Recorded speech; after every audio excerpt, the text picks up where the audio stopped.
The trap the devil set to trap us and those who are weak in faith. Usually, when we see a person who is weak spiritually, we take him away and speak despairingly to him, but what is the right way to strengthen him?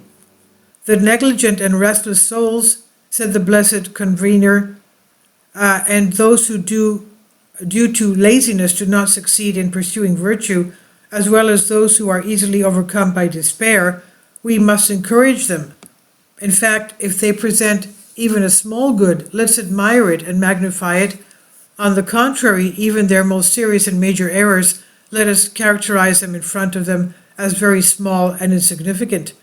Because the devil, who wants to pervert everything in order to bring us to hell, tries to hide their sins from the fighters and those diligent in practice, making them forget them in order to make them proud.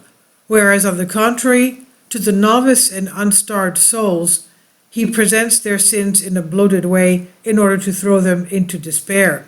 So, how should we comfort these souls that are shaken?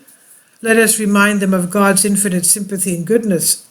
Let us assure them that our Lord is merciful and compassionate and long-suffering, always ready to revoke the condemnation of sinful people, as is said in Joel 2:13. To these souls let us also bring testimonies from the Holy Scriptures, which reveal God's immeasurable sympathy for those who have sinned and repented. And let's say, for example, as Rahab was a harlot, but she was saved thanks to her faith, Joshua 2:1 and Hebrews 11:31. And as St. Paul was a persecutor, he nevertheless became a vessel of elected vessel, Acts 9:1. And as the robber plundered and killed, but with a single word, he first opened the door of paradise, Luke 23:39. Let us also tell them about the evangelist Matthew 9:9-13, and the publican Luke 18:9, and the prodigal son Luke 15:11, and any other similar case, and with all this to support the weak souls, saving them all from despair.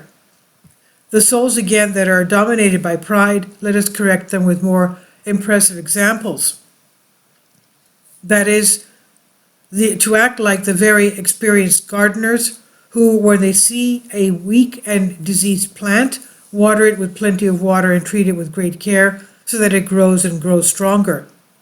But on the contrary, when they see premature sprouts on the plant, they prune the unnecessary ones so that they don't dry up soon. But the doctors for some patients recommend a lot of food and mobility, while for others they impose a long-term diet and immobility. This is from the life of Saint Singliti, and it's translated for you from a Greek article. Please leave your comments. Thank you for your support. Kindly support my Patreon account. The daily posts are 5 videos daily, and they are totally different from what I have on my YouTube channel. Thank you so much for your support, and that you find all my content so interesting. You'll find the Patreon account details in the description box.